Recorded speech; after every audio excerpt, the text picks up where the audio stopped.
kita bersyukur kepada Allah yang mengumpulkan kita. Banyak hal yang terjadi di dalam acara seperti ini. Kita bisa kenal teman yang baru, berjumpa dengan teman yang lama. Banyak pertanyaan-pertanyaan baik yang disenangi maupun tidak tentang bentuk tubuh yang berubah. Tapi satu hal yang indah bahwa Allah hadir di sini. Sepasti udara segar yang kita hirup. Mari kita berdiri bersama-sama. Kita katakan, Allah di sini. Sepasti udara segar yang kuhirup. Allah di sini. Allah di sini. Sepasti udara segar yang kuhirup. Ya, sepasti fajar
sepasti fajar yang merekam setiap hari. Dengarlah doaku ya Allah yang hidup. Ku bersyukur karena kasih setiamu selalu baru seperti fajar merekah. Tiap janjimu pelihara hidupku. Hari ini, esok dan selamanya.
Sangat meyakini bahwa Engkau hadir di sepanjang hidup kami.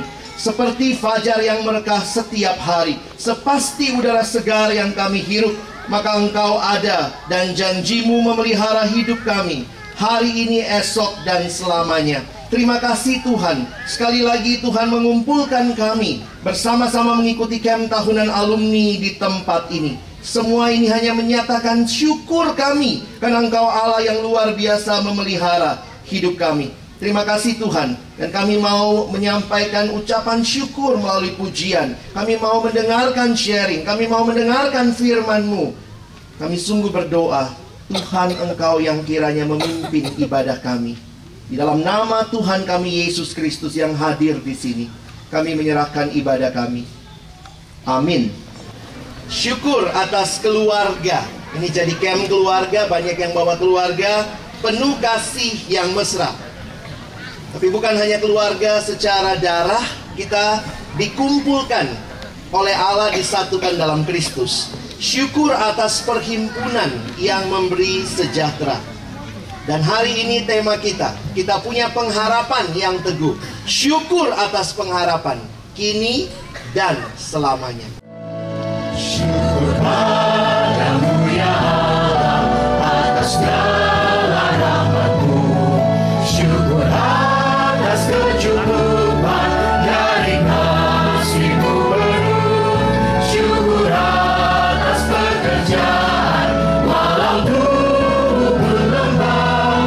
Syukur atas kasih sayang dari sanak dan teman.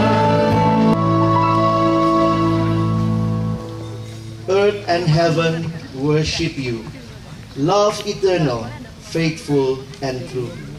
Mari sama-sama saya undang kita kembali berdiri.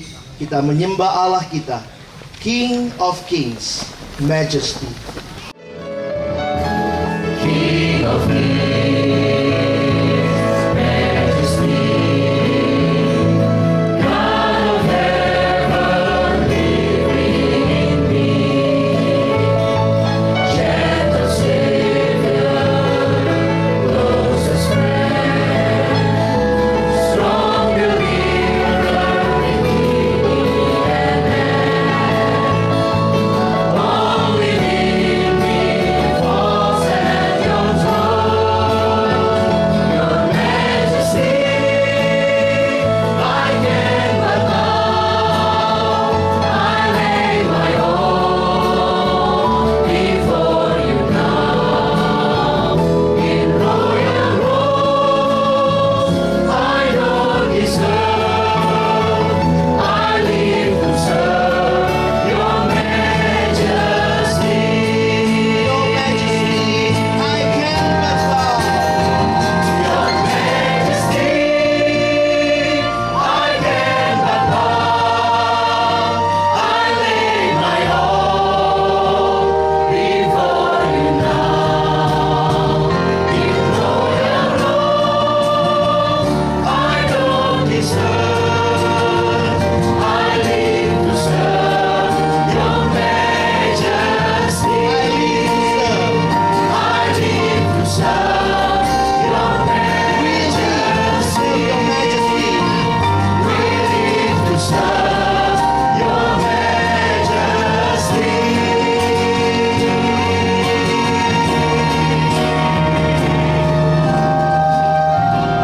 Segala kemuliaan bagi Raja di atas segala raja.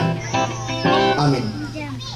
Pagi ini sama-sama kita akan mendengarkan sharing alumni yang akan disampaikan oleh Ibu Rita.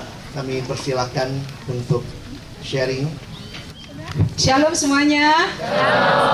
Iya, terima kasih untuk kesempatan saat ini.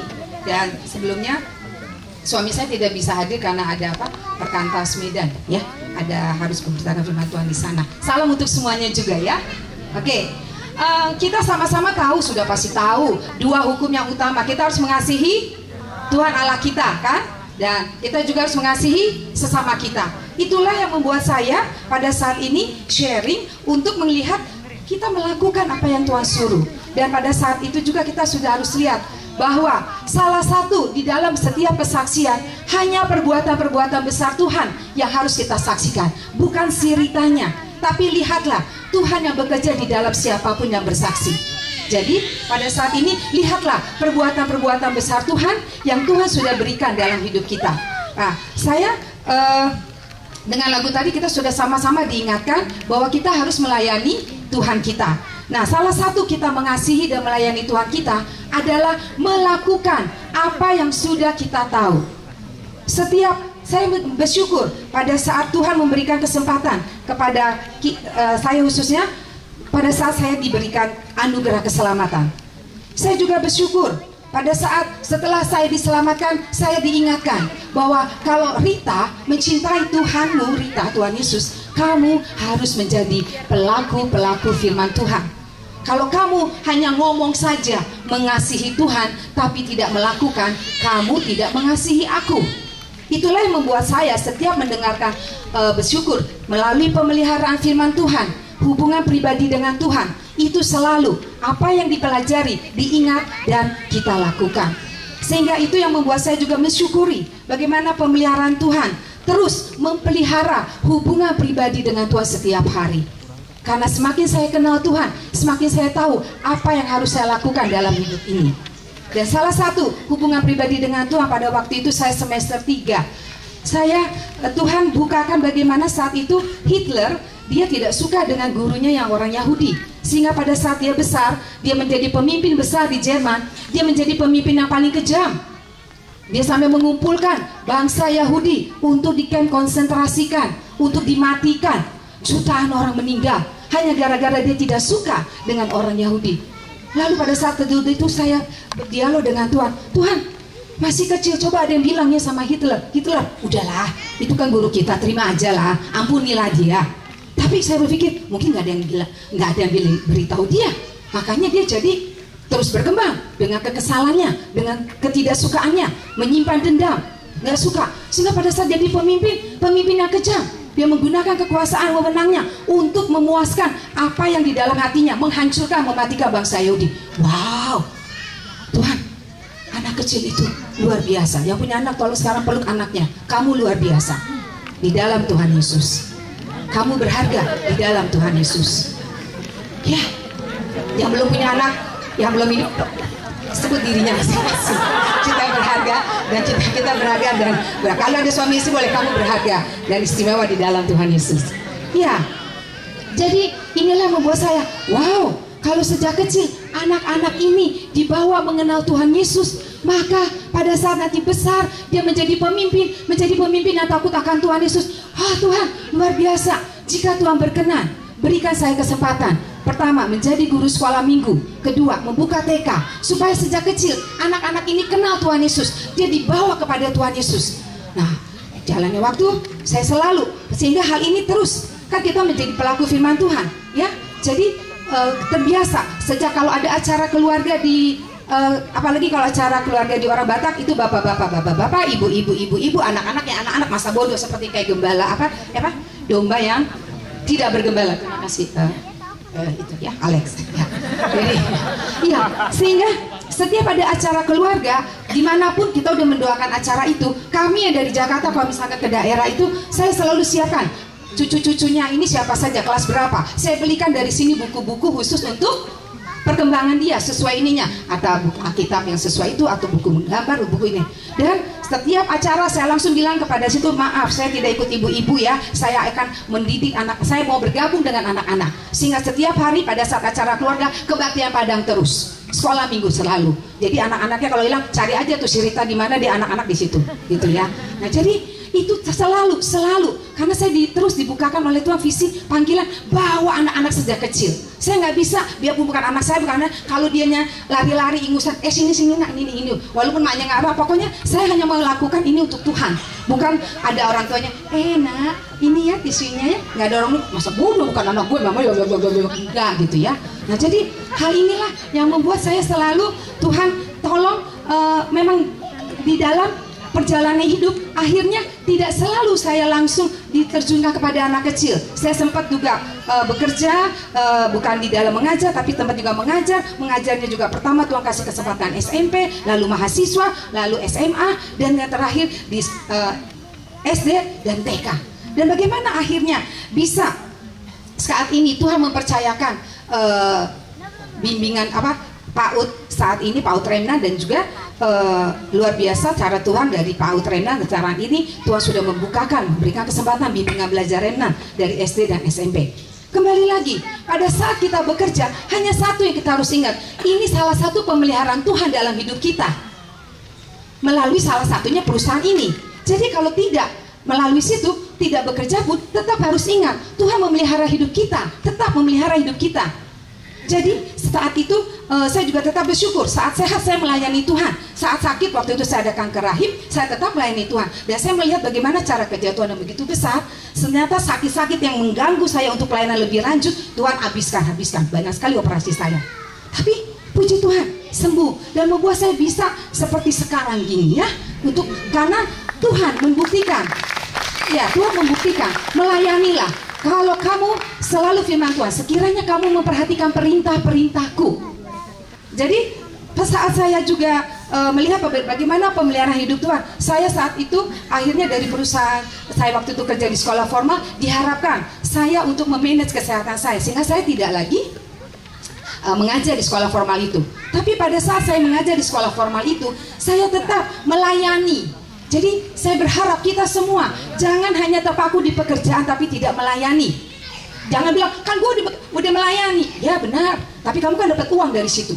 Sekarang dari uang yang kamu dapat, kamu melayani kemana? Jadi pada saat saya mengajar, saya juga mengajar ke salah satu PAUD yang saat itu menangani orang-orang yang tidak mampu dan tidak bayar. Nah jadi saya ngajar juga di sini yang tidak dibayar.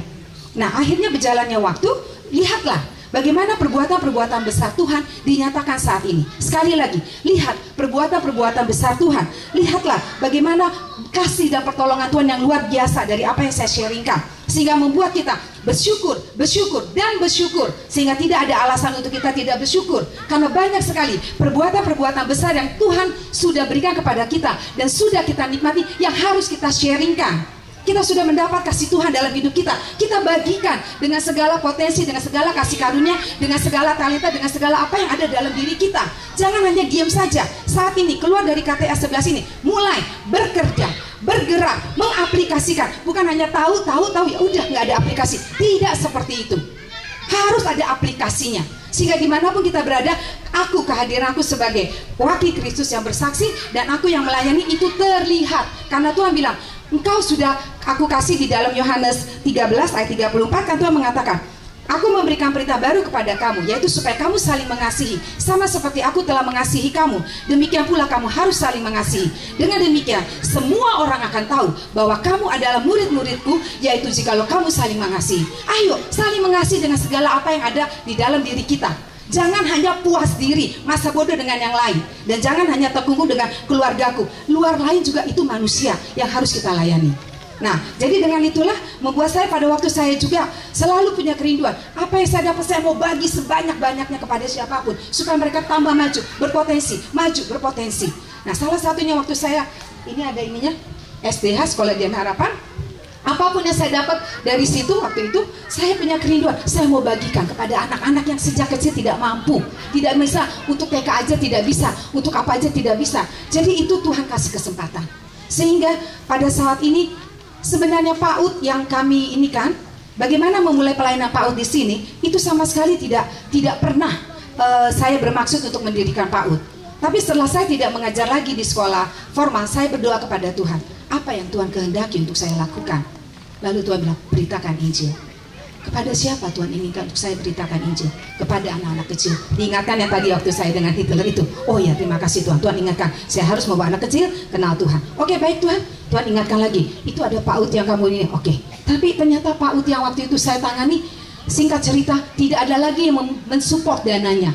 Akhirnya mereka meminta orang tuanya itu bilang, Ibu, maukah Ibu mengajari anak-anak kami? Karena kami tidak mau anak-anak kami PAUD-nya diajarin ngaji. Oh ya, saya mau, tapi tempatnya di tempat saya ya, karena kita udah nggak punya tempat. Baik Bu. Nah, singkat cerita, akhirnya di tempat kami, tapi kami tetap bercerita sama mereka. Kita doakan supaya Tuhan bukakan kesempatan. Kita punya satu tempat, kita belajar di situ, punya tempat belajar. Dan Senin sampai Jumat kita belajar terus. Lalu tempatnya bisa ditempel-tempelkan peraga-peraga apa-apa, supaya berkembang mereka. Karena di rumah saya nggak bisa ditempelin apa-apa. Oh iya Bu, kita berdoa, kita ajak ibu-ibu tuh berdoa. Puji Tuhan, singkat cerita, Tuhan akhirnya mempertemukan dengan orang yang sama sekali saya tidak pernah menceritakan tentang PAUD, tapi cara kerja Tuhan kami dipertemukan. Dan ternyata saya mendoakan Tuhan, saya cari terus apa tadi, kontrakan. Dan saya baru tahu ternyata di Tangerang itu sudah terbiasa ditulis tidak terima kontrakan untuk non muslim, di kontrak khusus muslim. Wah, begini ya Tuhan ya. Ya, gak apa-apa. Tapi saya lagi, Tuhan ini tahu, Tuhan saya mau majukan anak-anak ini sekalipun miskin, dia di dalam Tuhan, bertumbuh di dalam Tuhan. Akhirnya dapatlah tempat dan dananya juga sudah dikasih tahu, dana sudah dikasih tahu jumlahnya, tapi 1 rupiah pun belum ada. Dia tinggal berdoa sama Tuhan, Tuhan kau pemelihara semua ini, Engkau pencipta kami. Ya Tuhan, gerakan siapa saja yang Tuhan gerakan untuk anak-anak ini punya tempat belajar. Dan luar biasa, Tuhan mempertemukan dengan orang yang sudah selama ini dia mendoakan, menabung untuk menolong anak-anak miskin yang tidak punya tempat belajar. Klop nggak? Kalau bukan Tuhan yang nemuin siapa? Dan pada saat dia nemuin, dia kasih, dia nggak tahu cerita saya. Dia cuma bilang, Rita, ini untuk tempat belajarmu. Ajaibnya, jumlah yang diberikan sama seperti yang ya, dia butuhkan. Dia nggak nanya berapa, enggak. Hah, itu baru satu. Itu dari segi apa? Tempat. Dan juga dari fasilitas. Saya kan mau apa yang terbaik anak-anak ini dapatkan dari Dian Harapan. Puji Tuhan, mau kebutuhan whiteboard, lemari, kipas angin, karpet ini kayak gini nih, karpet apa, duduk, buku tulis, alat tulis, semuanya. Salah satu program CCS yang dari Sekolah Dian Harapan, dari TK sampai SMA mereka biasa nabung, lalu uangnya itu dikumpulkan dan didoakan untuk berbagi kepada siapa. Nah, saat itu mereka bilang, teman-teman saya setelah saya tidak ngajar lagi bilang, Ibu Rita, ya kami mau CCS ke tempat Ibu. Oh silakan. Pas mereka lihat, hah, Ibu cuma begini aja nih PAUD-nya, emang kenapa? Nggak ada apa-apa. Iya bersyukur, ini aja udah ada tempat bersyukur. Oke Bu, akhirnya mereka datang dari berbagai kelas dan memenuhi. Ada semua yang tadi dikatakan sudah Tuhan penuhi. Cara Tuhan ajaib. Untuk gizi, dengan segala ini, kami selalu dengan dana keluarga yang ada atau segala macam transport untuk apa, gizi, kacang hijau, roti, ini akhirnya Tuhan cukupkan. Dan sampai saat ini luar biasa. Sampai saat ini setiap hari Jumat ada yang memberikan kacang hijau untuk penginiannya. Dan sampai saat ini juga puji Tuhan ada kelompok yang mau mengkontrakkan tempat kami belajar itu sampai tahun 2018. Luar biasa cara Tuhan menggerakkan semuanya. Dan kerinduan saya juga supaya anak-anak ini sejak kecil merasakan Paskah dan Natal itu istimewa. Saya terus tinggal berdoa saja sama Tuhan, curhat. Tuhan, kerinduan saya supaya anak-anak ini merasakan kasih Tuhan melalui Natal, melalui anak-anak Tuhan yang sudah menerima kasih, berbagi kasih, makan bersama atau apa. Saat ini juga kalau ada salah satu dari sini juga dia membantu Rit bawa anak-anak berenang. Oke, berenang bersama. Jadi apapun yang kita minta kita bawa ke Tuhan. Nah, lalu untuk biaya transportasi, fotokopi, peraga segala macam, saya mengucap syukur untuk keluarga yang mendukung.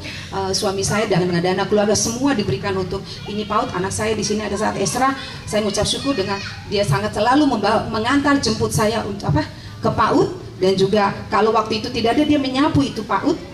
Ya karena kita kerjasama gitu ya.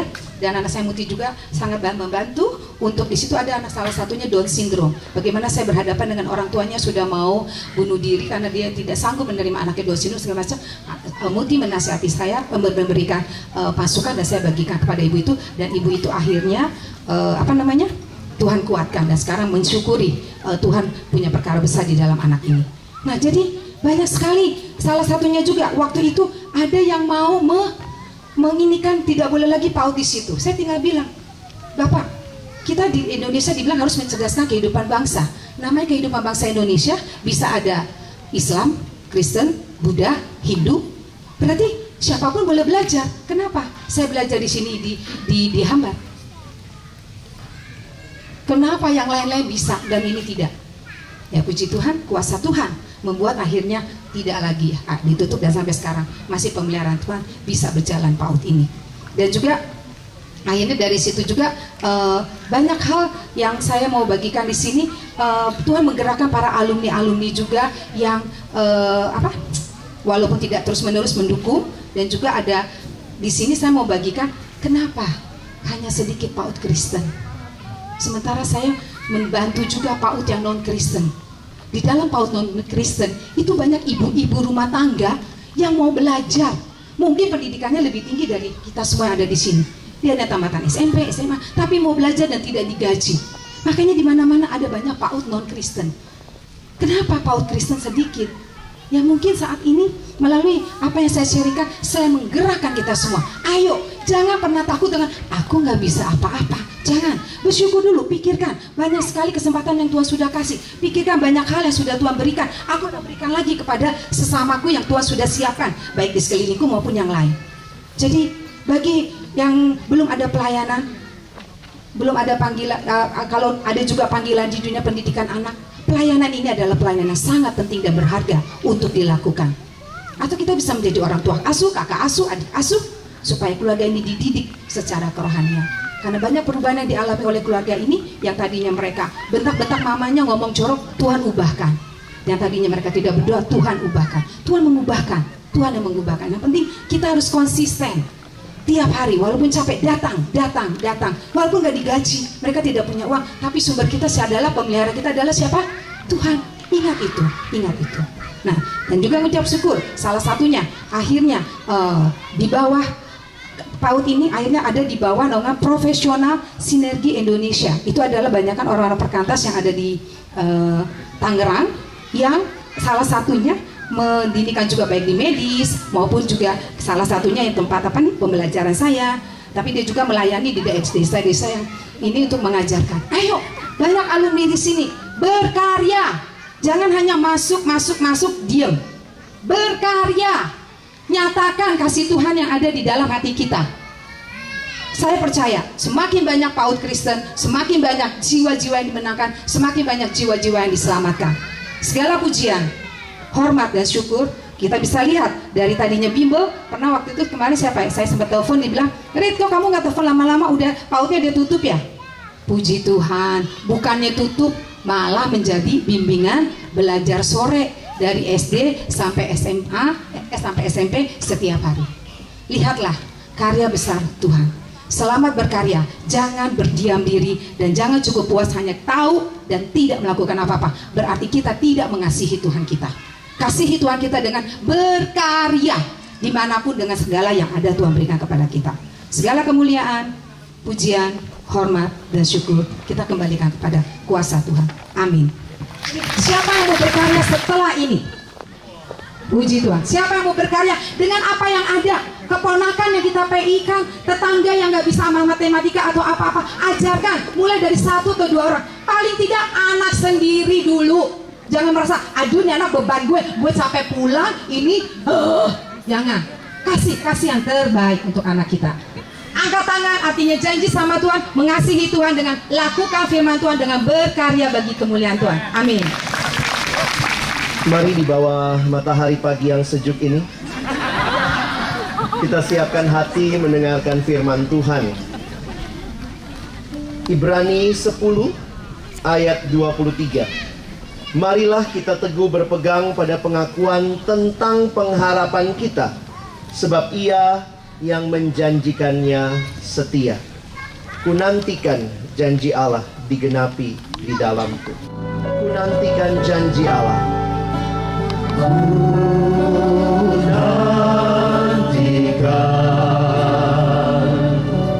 janji Allah digenapi dalamku.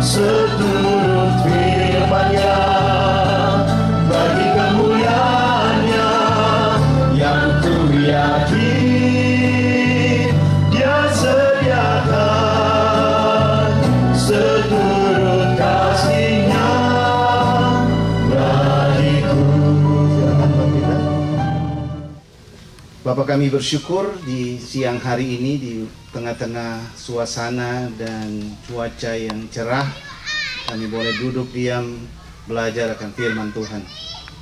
Persekutuan seperti ini terasa begitu indah. Kami bersyukur karena Tuhan memberikannya kepada kami. Lawatlah kami, tolonglah kami supaya siang ini kami boleh sama-sama menikmati Tuhan, menikmati firman Tuhan, dan digerakkan, dikuatkan, dimampukan melakukannya dalam hidup kami. Tolong hamba-Mu yang terbatas dengan persiapan yang terbatas boleh menyampaikannya seturut isi hati Tuhan. Dalam nama Tuhan Yesus Kristus kami berdoa dan bersyukur. Amin. Panitia ini lampunya bisa diredupkan sedikit. Shalom.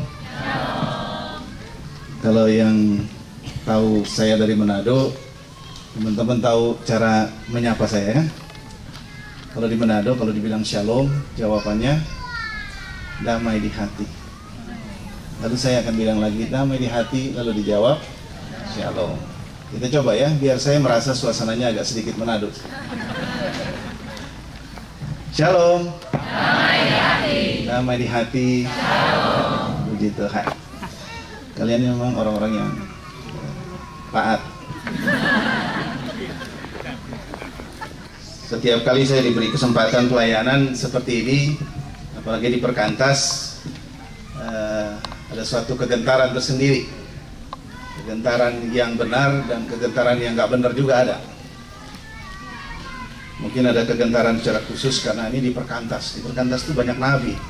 Nah, itu juga di sana. Ada banyak juga yang senior-senior di sini.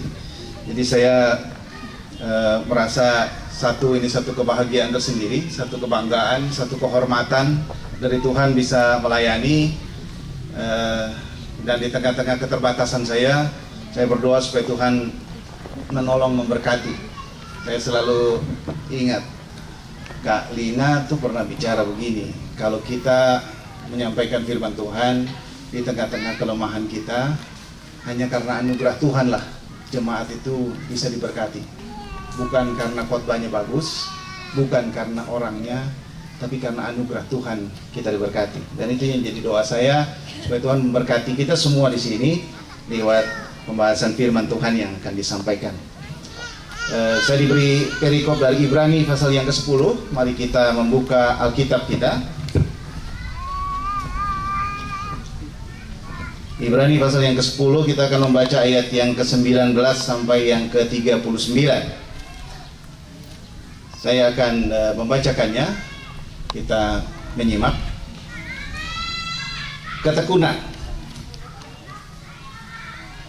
Jadi saudara-saudara, oleh darah Yesus kita sekarang penuh keberanian dapat masuk ke dalam tempat kudus, karena Ia telah membuka jalan yang baru dan yang hidup bagi kita melalui tabir, yaitu dirinya sendiri. Dan kita mempunyai seorang imam besar sebagai kepala rumah Allah.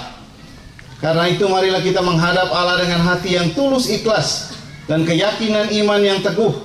Oleh karena hati kita telah dibersihkan dari hati nurani yang jahat, dan tubuh kita telah dibasuh dengan air yang murni. Marilah kita teguh berpegang pada pengakuan tentang pengharapan kita, sebab Ia yang menjanjikannya setia. Dan marilah kita saling memperhatikan supaya kita saling mendorong dalam kasih dan dalam pekerjaan baik. Janganlah kita menjauhkan diri dari pertemuan-pertemuan ibadah kita seperti yang dibiasakan oleh beberapa orang, tetapi marilah kita saling menasihati dan semakin giat melakukannya menjelang hari Tuhan yang mendekat. Sebab jika kita sengaja berbuat dosa sesudah memperoleh pengetahuan tentang kebenaran, maka tidak ada lagi korban yang menghapus dosa itu. Tetapi yang ada ialah kematian yang mengerikan, akan penghakiman dan api yang dahsyat yang akan menghanguskan semua orang durhaka. Jika ada orang yang menolak hukum Musa, ia dihukum mati tanpa belas kasihan atas keterangan 2 atau 3 orang saksi. Betapa lebih beratnya hukuman yang harus dijatuhkan atas dia yang menginjak-injak anak Allah, yang menganggap najis darah perjanjian yang menguduskannya, dan yang menghina roh kasih karunia. Sebab kita mengenal Dia yang berkata, pembalasan adalah hakku, akulah yang akan menuntut pembalasan. Dan lagi Tuhan akan menghakimi umatnya. Ngeri benar kalau jatuh ke dalam tangan Allah yang hidup. Ingatlah akan masa yang lalu, sesudah kamu menerima terang, kamu banyak menderita oleh karena kamu bertahan dalam perjuangan yang berat, baik waktu kamu dijadikan tontonan oleh cercaan dan penderitaan, maupun waktu kamu mengambil bagian dalam penderitaan mereka yang diperlakukan sedemikian. Memang kamu telah turut mengambil bagian dalam penderitaan orang-orang hukuman, dan ketika harta kamu dirampas, kamu menerima hal itu dengan sukacita, sebab kamu tahu bahwa kamu memiliki harta yang lebih baik dan yang lebih menetap sifatnya. Sebab itu janganlah kamu melepaskan kepercayaanmu, karena besar upah yang menantinya. Sebab kamu memerlukan ketekunan, supaya sesudah kamu melakukan kehendak Allah, kamu memperoleh apa yang dijanjikan itu. Sebab sedikit, bahkan sangat sedikit waktu lagi, dan Ia yang akan datang sudah akan ada tanpa menangguhkan kedatangannya. Tetapi orangku yang benar akan hidup oleh iman, dan apabila ia mengundurkan diri, maka aku tidak berkenan kepadanya. Tetapi kita bukanlah orang-orang yang mengundurkan diri dan binasa, tetapi orang-orang yang percaya dan yang beroleh hidup. Saudara-saudara yang terkasih, sampai di sini kita sudah mendengar pembahasan dari 2 sesi sebelumnya. Sampai di Ibrani pasal yang ke-10, argumentasi doktrinal sudah disampaikan untuk menguatkan jemaat supaya mempunyai iman yang teguh. Kalau kita lihat Ibrani pasal 1 sampai 8 itu mendemonstrasikan superioritas dari Yesus anak Allah. Ibrani 8 sampai 10 juga mengilustrasikan superioritas dari perjanjian yang baru atau the new covenant yang kemarin disampaikan dengan sangat kuat oleh pendeta Agustinus Titi. Jadi Ibrani 10 ini memberikan nasihat berdasarkan premis seperti di atas.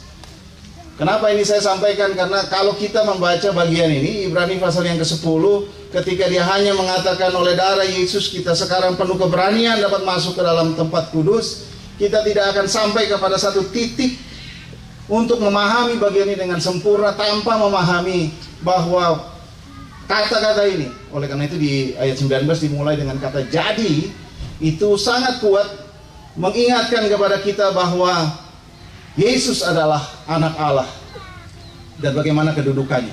Lalu kemudian new covenant, perjanjian yang baru yang sudah dibuat sehingga kita bisa dengan berani masuk ke dalam tempat kudus Allah. Latar belakang yang kita bisa lihat ketika surat ini disampaikan adalah latar belakang bahwa jemaat hidup dalam penganiayaan dan keputusasaan. Ada penderitaan untuk menyakiti. Saya akan bahas ini bagian ini lebih lanjut nanti. Jadi kalau kita lihat Ibrani pasal yang ke-10, saudara-saudara, ada 3 nasihat utama, dan ini yang akan saya jadikan bahasan. 3 nasihat utama di Ibrani pasal yang 10. Yang pertama adalah mengenai menghadap Allah atau mendekat kepada Allah. Yang kedua, berpegang pada iman yang teguh. Ini yang kedua dari nasihat yang disampaikan di Ibrani pasal yang ke-10, berpegang pada iman yang teguh. Yang ketiga, saling menolong satu sama lain dalam kasih dan pekerjaan baik. Jadi ada 3 nasihat utama yang disampaikan di sini, dan semuanya itu, ketiga nasihat itu dapat dilakukan karena apa yang Kristus sudah buat di dalam hidup kita. Jadi nasihat ini betul-betul didasarkan pada apa yang Kristus sudah buat. Menghadap Allah dengan berani, mendekat kepada Allah, berpegang pada iman yang teguh, dan saling menolong satu sama lain dalam kasih dan pekerjaan yang baik. Mari kita lihat yang pertama, menghadap Allah. Saudara, kalau kita lihat pasal yang ke-10 tadi, ayat yang 19 di situ dikatakan, jadi saudara-saudara, oleh darah Yesus kita sekarang penuh keberanian dapat masuk ke dalam tempat kudus Allah. Kalau kita mundur sedikit pasal yang ke-9, ayat yang ke-11 dan 12, tetapi Kristus telah datang sebagai imam besar untuk hal-hal yang baik yang akan datang. Ia telah melintasi kemah yang lebih besar dan yang lebih sempurna, yang bukan dibuat oleh tangan manusia, artinya yang tidak termasuk ciptaan ini. Dan ia telah masuk satu kali untuk selama-lamanya ke dalam tempat yang kudus, bukan dengan membawa darah domba jantan dan darah anak lembu, tapi dengan membawa darahnya sendiri, dan dengan itu ia telah mendapat kelepasan yang kekal. Nah, saudara-saudara, di hadapan Allah sendiri, kalau lihat pasal yang ke-9 ayat 24, di situ juga dikatakan, sebab Kristus bukan masuk ke dalam tempat kudus buatan tangan manusia, yang hanya merupakan gambaran saja dari yang sebenarnya, tetapi ke dalam sorga sendiri, untuk menghadap hadirat Allah guna kepentingan kita. Kemarin juga ditegaskan oleh pendeta Agustinus Titi bahwa dia menghadap Allah guna kepentingan kita. Jadi itu yang kita lihat dalam konteks menghadap Allah. Jadi kita masuk dengan ayat 19 tadi katakan penuh keberanian. Kadang-kadang pikir penuh keberanian seperti apa ya? Penuh keberanian. Bahkan di situ ditegaskan lagi, hati yang tulus ikhlas, true heart, with all sincerity. Di ayat yang ke-22 tadi, bahkan tanpa ragu, dengan keyakinan iman. Ini saudara, walaupun tidak eksplisit, tetapi nasihat ini merupakan panggilan kita juga untuk menghadap Tuhan dalam doa. Saya sering kali membayangkan kalau kita berdoa seperti apa? Berdoa seperti orang yang mau meminta sesuatu, atau berdoa seperti orang yang memang sedang menghadap Allah yang luar biasa. Sehingga memang pemahaman tentang Ibrani di pasal-pasal awal itu kemudian menjadi sangat penting untuk memahami ketika kita menghadap Tuhan dalam doa. Menghadap Tuhan dalam doa bukan sesuatu yang simple ternyata. Banyak contoh digambarkan bagaimana kalau kita menghadap presiden, menghadap pimpinan dan tertinggi dan sebagainya. Dan itu menjadi semacam contoh juga bagaimana kita menghadap Allah dengan penuh keberanian, dan juga menghadap Allah dengan hati yang tulus ikhlas, true heart, with all sincerity. Menghadap Allah dengan keyakinan iman tanpa ragu. Saya harus jujur berkata, kadang-kadang saya menghadap Tuhan dalam doa, tidak tahu apa yang terjadi dalam perasaan saya. Belum ada konsentrasi yang penuh. Lalu kemudian belajar untuk memahami bagian ini. Belajar untuk terus kemudian menghadap Allah dengan satu keyakinan bahwa saya sedang menghadap Allah yang hidup, Allah yang darahnya tercurah, darahnya yang mahal, darah yang kekal itu. Ya, saudara-saudara, tentunya bukan hanya doa. Kalau kita berdoa saja, saya tadi membayangkan betapa indahnya persekutuan ini. Kita bisa kumpul seperti ini di dalam situasi yang sangat rileks. Memang ada yang kepanasan. Ya, bersyukurlah yang tua-tua sebelum bisa duduk gitu ya. Ada waktunya nanti Anda duduk di kursi. Tapi sekarang kan tulang-tulangnya masih sangat muda dan kuat untuk duduk di atas tikar. Tapi ini satu fellowship yang sangat berharga. Saya nggak tahu bagaimana kemudian ada orang bisa menikmati seperti ini dan berapa biaya yang harus dikeluarkan untuk membeli kenikmatan bersama-sama dengan sesama teman seiman di dalam suatu persekutuan seperti ini.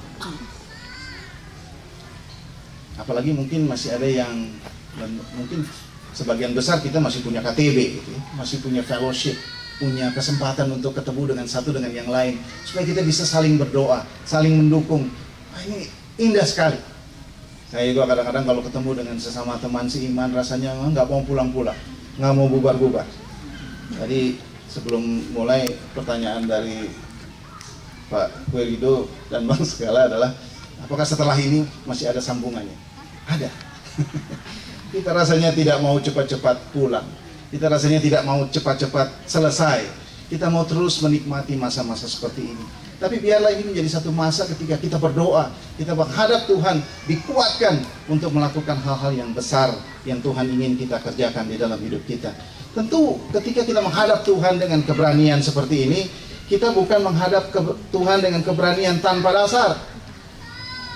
Kita sudah dengar kemarin disampaikan bahwa kita bertemu dengan Tuhan, menghadap Tuhan dengan keberanian ini karena kita melalui Dia yang hidup. Yesus yang hidup, ada jalan baru untuk menghadap Allah.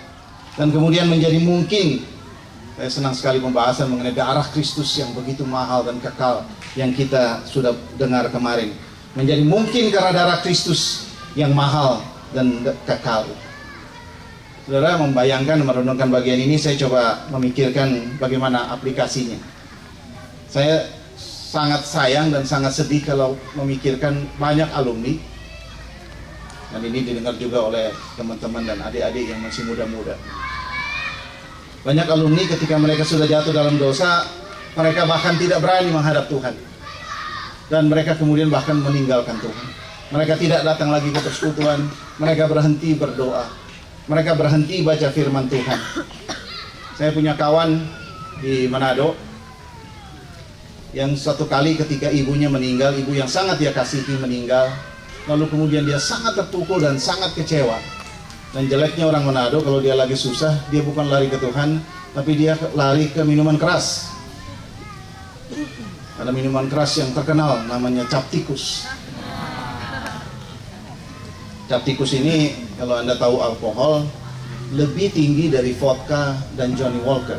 Johnny Walker itu sekitar 43% alkohol. Saya jadi belajar alkohol juga. Tapi cap tikus lebih tinggi dari itu dan dibuat dengan cara yang sangat tidak higienis. Orang bisa mabuk dengan biaya yang sangat murah. Dan ketika teman saya ini dalam kondisi sangat sedih ketika ibunya meninggal, lalu dia mulai minum minuman keras, akhirnya keterusan. Dan dalam waktu yang lama, padahal sudah berkeluarga, dia minum minuman keras, dia pergi ke tempat-tempat dugem, bahkan kemudian dia melakukan hal-hal yang sangat-sangat tercela. Dan itu terjadi oleh banyak orang yang tidak sungguh-sungguh kenal Tuhan. Ada orang yang kenal Tuhan juga kemudian ketika melakukan dosa menjadi takut. Takut dilihat banyak orang.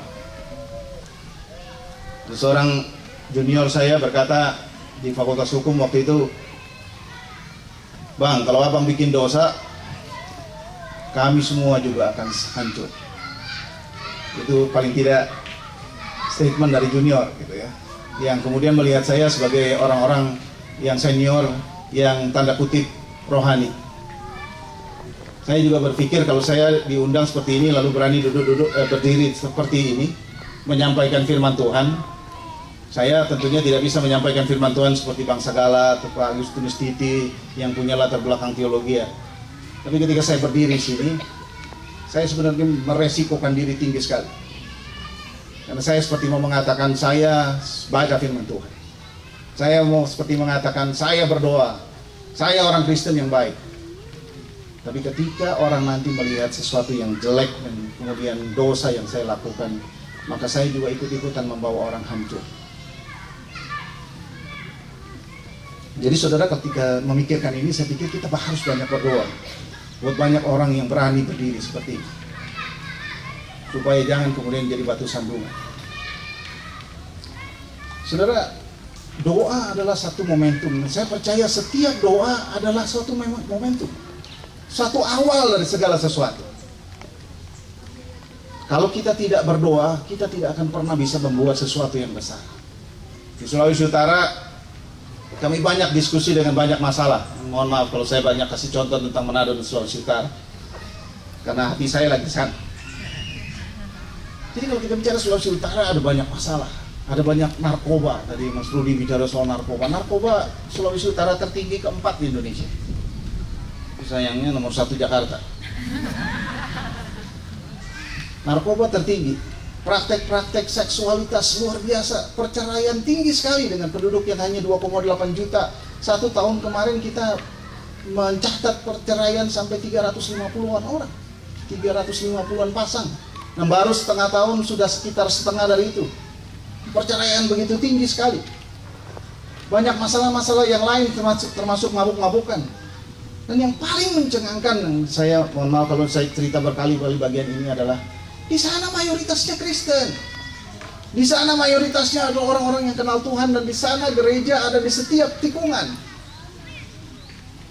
Tapi kenapa kelakuannya, hidup orang-orang Kristennya tidak seperti yang diharapkan? Saya bisa kadang-kadang bisa menerima kalau di Jawa Barat, kalau di Jakarta, kalau di mana orang Kristennya minoritas sehingga kemudian kehidupan masyarakatnya jelek. Tapi justru kehidupan mayoritas Kristen, kenapa kok kehidupannya malah lebih parah? Sehingga saudara, kami terus kemudian banyak ngobrol, dan saya entah bagaimana diminta oleh Ketua Badan Musyawarah Antar Gereja untuk jadi Ketua Panitia Gerakan Doa Syafaat. Awalnya gerakan 1000 pendoa syafaat buat Sulawesi Utara. Jadi saya bilang, waduh, saya ini waktunya sibuk sekali, saya sering keluar daerah, saya sering rapat ke sana sini, kayaknya saya nggak akan mampu untuk jadi ketua panitia yang kemudian memimpin rapat dan seterusnya. Tapi dia kemudian bilang, Pak, pokoknya Bapak jadi ketua panitia aja, kami yang kerja. Akhirnya ya sudah, saya terima. Lalu saudara, waktu rapat pertama, lalu ketika kami berdiskusi, kami kemudian sampai kepada satu gagasan yang saya pikir ini dari Tuhan, bahwa kita tidak akan hanya bikin suatu doa yang dilakukan oleh kira-kira 1000 orang di satu tempat. Kita mau bikin ini sebagai doa buat Sulawesi Utara yang didoakan oleh seluruh gereja. Belum pernah ada di sana satu kesempatan di mana seluruh gereja bersatu untuk berdoa. Dan ini yang menjadi doa kami, seluruh pimpinan-pimpinan gereja, bahkan bukan hanya dari Manado, tapi juga dari seluruh Sulawesi Utara. Kita akan berdoa buat Sulawesi Utara.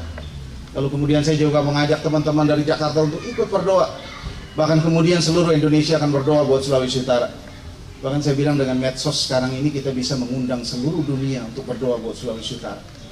Kita akan berdoa tanggal 30 Juli buat Sulawesi Utara. Bahkan saya pikir seluruh dunia akan berdoa buat Sulawesi Utara. Karena doa, momentum. Doa adalah momentum. Kalau di penulis kita Ibrani bilang berani menghadap Allah. Dalam doa meminta sesuatu yang mungkin agak mustahil. Tapi before it's too late, let's pray. Before it's too late. Dan saya kira ini jadi satu hal yang sangat luar biasa. Dan saya sangat kagum melihat bagaimana Tuhan bekerja. Waktu saya mau berangkat ke Manado, saya juga nggak tahu apa yang saya mau lakukan di sana. Dan saya sudah mulai melihat ini yang Tuhan mau.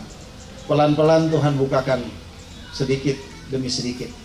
Dan saya juga sangat amazed kemudian melihat bahwa pimpinan-pimpinan sinode bahkan uskup begitu luar biasa menyambut ide ini.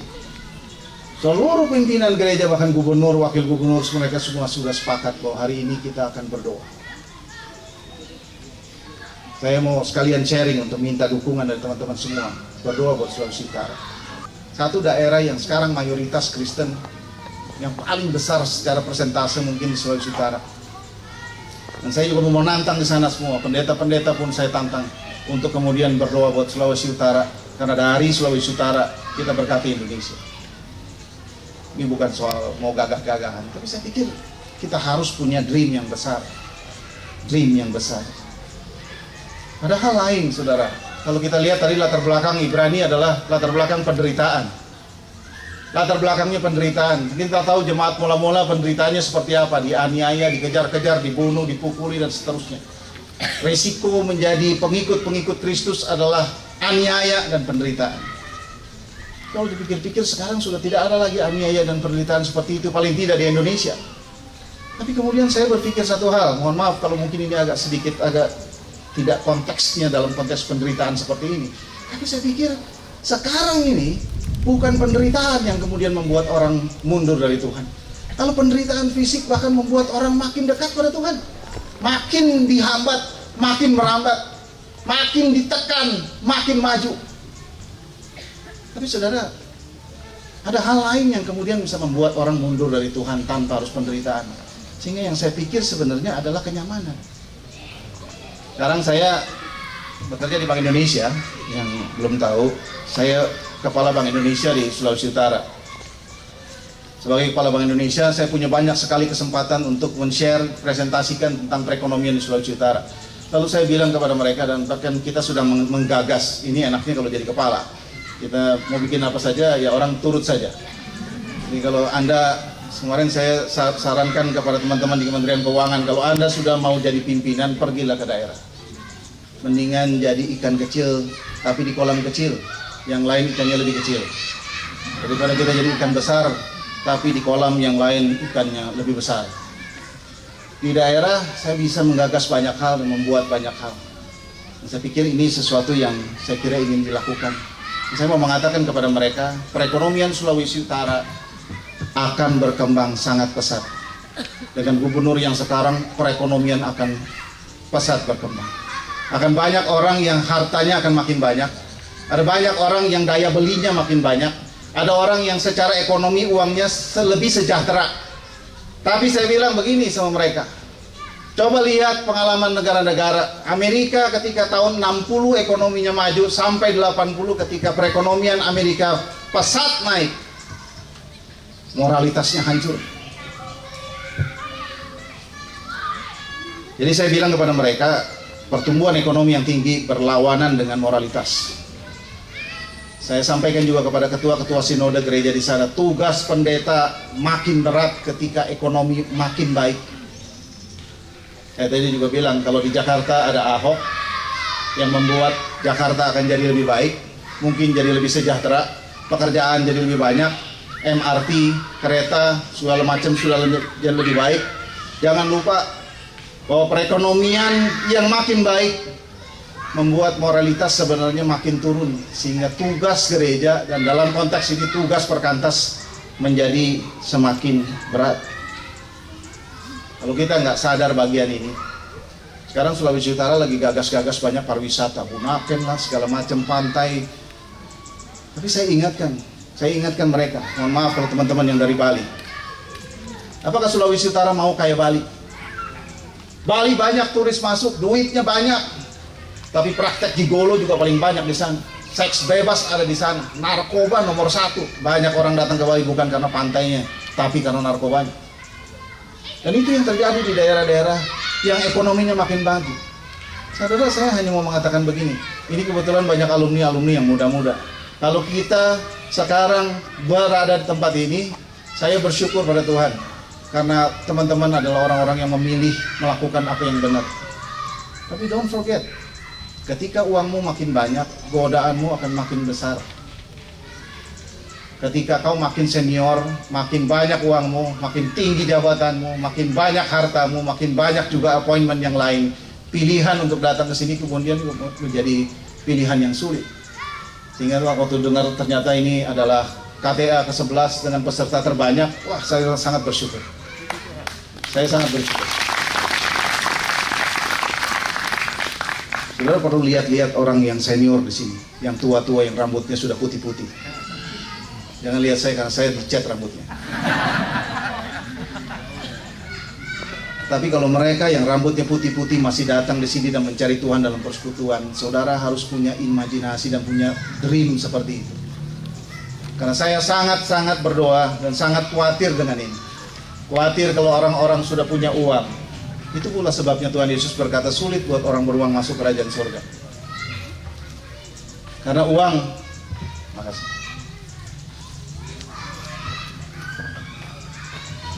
Karena uang seringkali membuat orang punya banyak pilihan.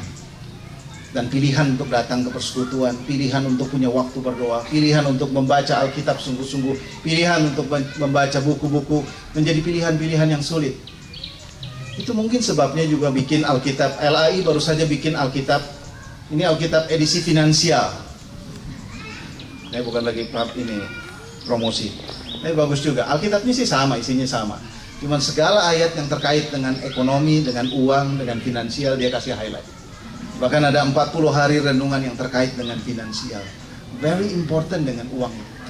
Dan saya lihat, saudara, isu ini jauh lebih besar daripada isu penderitaan fisik yang kita alami. Kalau kita ditekan secara fisik, mungkin kita nggak masalah. Saya dulu waktu menjadi ketua persekutuan Fakultas Hukum UI, kita lagi bersekutu, tiba-tiba polisi datang. Lalu mereka suruh berhenti persekutuan di tempat ini, mengganggu masyarakat yang lewat mau sholat. Siapa ketuanya? Lalu saya maju, saya ketuanya. Lalu kemudian saya dibawa oleh mobil polisi. Saudara tahu apa yang saya pikirkan waktu itu? Saya bangga sekali. Siapa yang bisa dibawa polisi gara-gara persekutuan? Waktu itu saya bangga sekali. Sehingga saya pikir-pikir kalau kita menghadapi penderitaan, saya yakin di sini kita banyak yang kuat. Berarti upahnya itu jadi direktur BI benar. Amin. Amin. Saudara, ini menjadi sesuatu kegalauan tersendiri karena saya lihat kemudian hal yang bisa menyerang orang Kristen untuk mundur. Seperti yang juga disampaikan oleh Ibrani pasal yang 10 ini adalah orang-orang yang menikmati kenyamanan. Orang-orang yang sekarang sudah mulai punya posisi. Orang-orang yang sekarang sudah punya kuasa. Saya kadang-kadang ketakutan kalau di Manado sebagai Kepala Bank Indonesia, hidup saya memang jadi terlalu nyaman. Dan terlalu nyaman ini bisa berbahaya. Nah, saudara-saudara yang terkasih, itu beberapa hal yang saya pikir aplikasi dalam konteks doa. Yang kedua, tadi kita bicara soal berpegang pada iman yang teguh.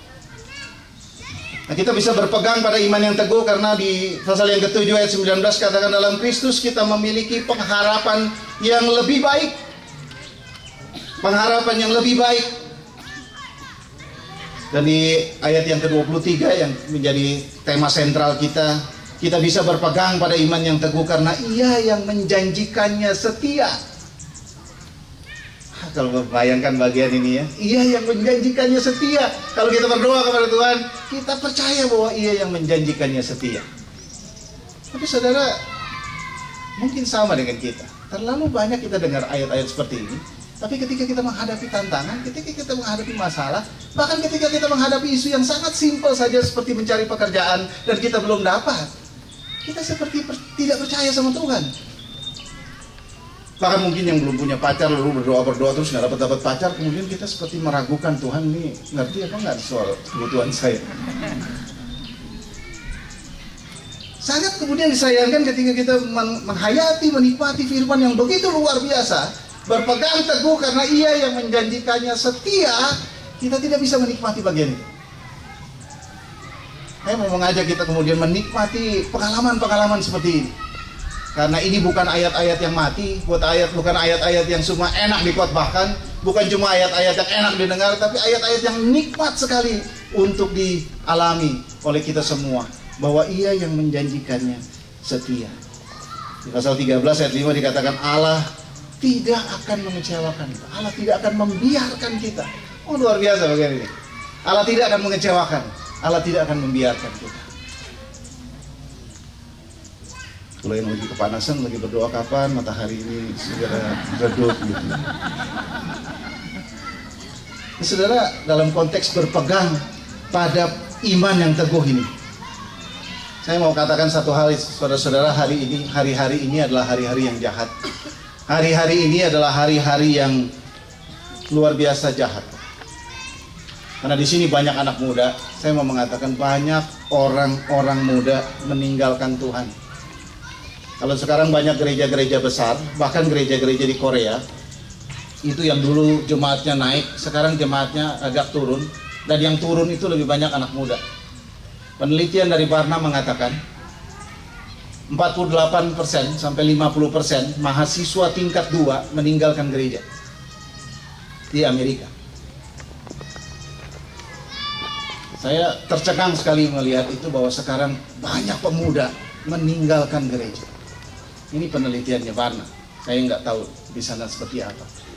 Tapi saya lihat memang pelayanan yang kita lakukan di Perkantas menjadi semakin penting, semakin krusial, dan semakin urgent. Karena gereja seringkali juga tidak menjangkau lebih banyak pemuda-pemuda. Sehingga sekarang banyak persekutuan-persekutuan pemuda di gereja juga bahkan jumlahnya makin kurang dan tutup. Begitu jahatnya dunia dan di lingkungan kita. Kalau kita tidak berpegang pada iman yang teguh dan meyakini bahwa Ia yang menjanjikannya setia, nah, saudara, ini menjadi sesuatu yang sangat luar biasa. Saya di Manado bilang begini sama Perkantas di Manado. Perkantas di Manado harusnya menjadi perkantas yang terbesar di Indonesia. Kenapa? Karena di sana ada universitas-universitas, 90% mahasiswanya Kristen. Lalu kenapa bisa jumlah yang persekutuan hanya sedikit? Ada yang salah di sini. Mereka bilang susah mengajak orang datang ke persekutuan. Sama susahnya seperti kita mengajak orang datang ke persekutuan juga di Jakarta. Tapi secara persentase, di mana-mana orang ada gereja, di mana-mana semua orang berdoa dalam nama Tuhan Yesus. Bahkan saya orang pemerintahan, setiap kali ada acara pemerintahan, doa yang disampaikan adalah doa dalam nama Tuhan Yesus. Sangat Kristen daerah itu. Kalau Anda buka pintu di pagi hari jam 5 pagi, Anda yang dengar lagu Amazing Grace di sana, bukan azan. Gak ada tempat di dunia lain seperti begitu. Ada di Amerika kayak gitu, gak ada. Ada di Eropa kayak gitu, tidak ada. Tapi yang ada di Manado, di Minahasa, Anda bisa dengar lagu Amazing Grace. Bangun tidur kita dengar lagu itu. Bangun tidur kita dengar lagu rohani yang menguatkan. Lagunya menguatkan, yang nyanyi nggak selalu menguatkan. Kadang-kadang jemaat sintuannya nyanyi. Ya. Kadang-kadang ada yang bagus juga sih. Tapi godaan-godaan buat pemuda menjadi semakin besar. Ada kemudian perkembangan yang terakhir, saya mungkin Alex juga bisa sharing soal gereja Hyper Grace. Itu gereja yang alirannya sudah doktrinnya sesat, tapi kemudian punya musik-musik. Ini saya dengar dari pendeta-pendeta di sana. Musik-musiknya itu seperti musik-musik kalau kita pergi ke dugem gitu, yang cuman bassnya itu dang dung gitu, nggak ada melodinya. Saya nggak tahu tuh lagunya lagu apa. Tapi ternyata katanya musik seperti itu cocok sekali untuk orang yang pakai narkoba hari Sabtu. Jadi kalau orang pakai narkoba hari Sabtu, hari Minggu dia menikmati di gereja dengan musik seperti itu. Saudara, sangat mengkhawatirkan pemuda-pemuda dan anak-anak kita. Tadi waktu dengar Kak Rita bersaksi, saya bersyukur. Itu adalah kelompok-kelompok orang yang perlu kita layani dengan sungguh-sungguh. Terus satu buku mengatakan, saya udah kasih lihat juga itu statement itu bagus. Seorang gembala satu gereja yang besar, dia berkata begini, percuma saya menginjili banyak orang kalau saya tidak menginjili anak saya sendiri. Bapak-bapak, ibu-ibu, injili dulu anak kita. Itu yang paling penting. Jangan kita sibuk dengan pelayanan di luar, sibuk dengan pekerjaan dan panggilan kita di luar, tapi kita tidak punya waktu menginjili anak-anak kita. Godaan sudah sangat-sangat besar. Lalu yang ketiga dikatakan saling memperhatikan dan saling menopang satu sama lain. Ini bagian yang kita lihat di Ibrani pasal yang ke-10. Mendorong dalam kasih dan pekerjaan baik.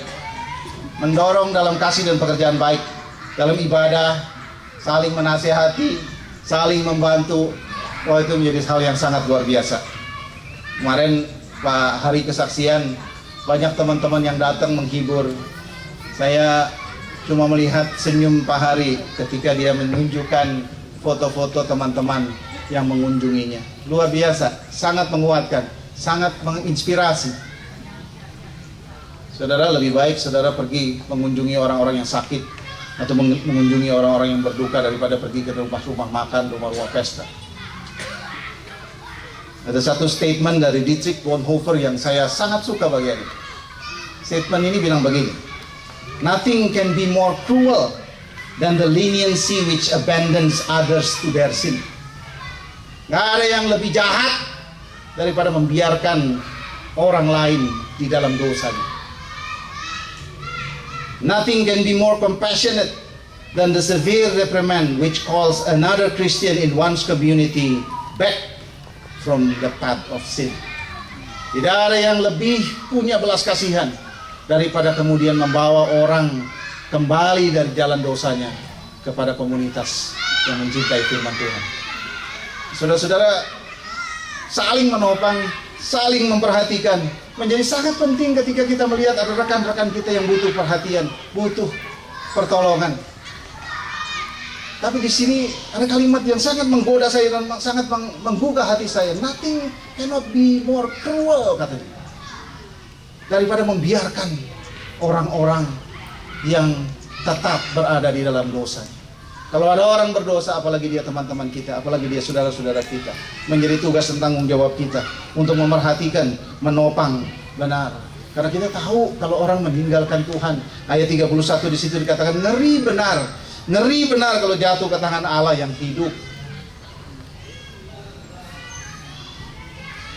Tapi kita juga harus hati-hati saudara, bahwa kita akan saling menyakiti satu sama lain. Dalam pengalaman saya pelayanan di Perkantas, kalau ini agak sedikit curhat. Dalam pelayanan saya di Perkantas, problem yang paling besar diatasi adalah masalah relasi. Bukan masalah strategi pelayanan, bukan masalah penginjilan bahkan. Bukan masalah-masalah yang seharusnya menjadi substansi yang makin berat. Tapi masalah hubungan. Masalah orang yang menyakiti satu dengan yang lain. Dan ini menyedihkan. Dan ini seharusnya menjadi perhatian bagi kita supaya berhenti saling menyakiti. Ada Amsal mengatakan lebih baik diam. Kalau diam jauh lebih positif. Sehingga kemudian saya lagi belajar tentang itu. Ada rasanya ingin melakukan sesuatu untuk membuktikan bahwa kita benar. Tapi pembuktian bahwa kita benar seringkali menjadi menyakitkan orang lain. Tapi kalau tidak dilakukan, mungkin orang akan tetap melakukan apa yang salah. Waktu isu surat PGI itu berkeluar, Dan saya lihat komentar Bang Segala, saya lihat komentar-komentar yang lain. Saya coba lempar itu ke beberapa grup. Dan to my surprise, ada grup-grup yang say nothing about it. Ada grup-grup yang bisa-bisanya kemudian melihat hal-hal seperti itu, kemudian tidak berkata apa-apa. Baru setelah sekian lama membaca komentar-komentar dari orang-orang lain, baru kemudian mencoba melihat bahwa ini memang sesuatu yang salah. Tapi ketika melihat sesuatu yang salah, pertama-tama kita sudah takut dulu. Pertama-tama kita khawatir dulu, jangan-jangan kita yang salah selama ini. Saudara, kalau kita memang jadi penakut seperti begitu, ini menjadi suatu masalah yang besar juga. Memang kita tidak boleh menyakiti sesama kita, tapi jangan kemudian kita menjadi orang-orang yang tidak menyatakan kebenaran, lalu kemudian membuatnya menyakiti atau kemudian membawa orang jauh dari Tuhan, jauh dari kebenaran. Saudara-saudara yang terkasih dalam Tuhan, saya kira kita melihat bagian-bagian itu menjadi bagian yang sangat penting. Saya mau menyimpulkan bagian-bagian yang saya sampaikan barusan. Saudara, hati-hati pada kenyamanan. Hati-hati pada kenyamanan dan kenikmatan hidup. Kita boleh bersyukur, tapi hati-hati. Karena itu bisa membawa kita punya banyak pilihan, dan belum tentu kita mengambil pilihan yang benar. Dan pilihan-pilihan yang salah akan membuat kita jauh dari Tuhan. Saya pikir menghadap Tuhan dengan berani adalah sesuatu hal yang kita perlu lakukan dalam hidup kita. Berani menghadap Tuhan dengan tulus ikhlas, menghadap Tuhan dengan keyakinan. Kalau kita harus menderita, yang kedua, maka kita apapun bentuknya, kita harus lebih berani menghadap Tuhan dan berpegang teguh pada iman kita. Kalau kita harus menderita, maka berpegang teguh pada iman kita akan menjadi sesuatu yang sangat indah. Sangat indah. Saya tadi ngobrol tentang kesaksian Pak Hari. Saya ikuti perkembangannya sampai perjuangan-perjuangan untuk membela dan sebagainya. Tapi setelah kemudian vonis dan ternyata harus masuk penjara, diskusi dan sharing informasinya selesai sampai di situ. Dan saya bersyukur sekali kesaksian tadi malam kemudian membukakan bagaimana Tuhan bekerja di dalam hal-hal seperti itu. Terima kasih juga untuk mengusulkan Pak Hari menyampaikan kesaksian di tempat ini pada waktu itu. Karena kalau tidak, yang kami tahu adalah kekalahan. Ceritanya berhenti pada saat hakim memutuskan Pak Hari masuk penjara. Tapi ketika kemarin Pak Hari menyampaikan kesaksian itu, saya bersyukur karena Tuhan menunjukkan jalan itu dan kita semua terbuka. Bagaimana luar biasanya Allah kita itu. Bagaimana luar biasanya Allah kita. Dan yang ketiga adalah tugas dan tanggung jawab kita untuk saling menopang dan saling memperhatikan. Jangan pernah berpikir bahwa dunia ini baik-baik saja. Dunia ini berat, masalahnya banyak sekali, tantangannya ada di mana-mana. Di kampus, masalah itu besar sekali. Di dunia kerja, you may even get a bigger problem. Kalau teman-teman di sini yang masih kuliah, adik-adik, kalau saya panggil adik-adik berarti saya dipanggil abang ya. Karena Bang Niko masih dipanggil bang, Bang Daniel juga masih dipanggil bang. Saudara, kalau Anda masih kuliah, masih muda, punya menghadapi masalah-masalah di kampus, saya pernah mengatakan begini. Saya dulu ketua persekutuan. Saya dulu aktif kegiatan rohani. Saya nggak pernah ke diskotik.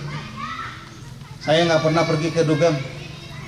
Tapi setelah saya kerja, saya tahu kenapa saya nggak pergi ke dugem. Karena saya nggak punya uang waktu itu.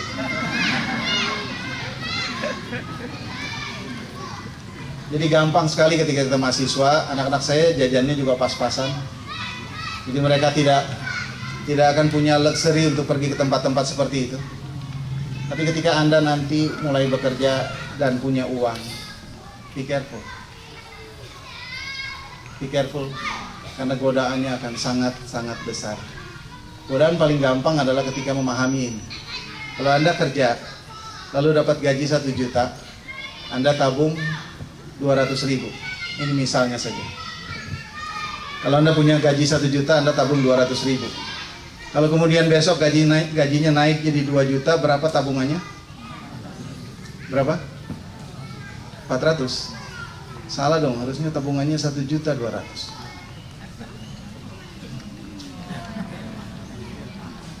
Dan itu yang terjadi, saudara. Ketika gaji kita 1 juta, kita nabung 200.000. Ketika kita gajinya 2 juta, kita langsung gaji tabungan cuma 400.000. Jadi apa? Spendingnya yang tadinya 800.000 menjadi 1,6 juta. Ketika uang untuk spending itu makin banyak, di situ dosa sudah mengintip. Apa yang mau kita lakukan? Apa yang mau kita beli? Dan apa yang mau kita belanjakan dari uang yang makin lama makin banyak? Kiranya Tuhan menolong kita untuk melihat begitu banyak hal yang sebenarnya harus menjadi perhatian.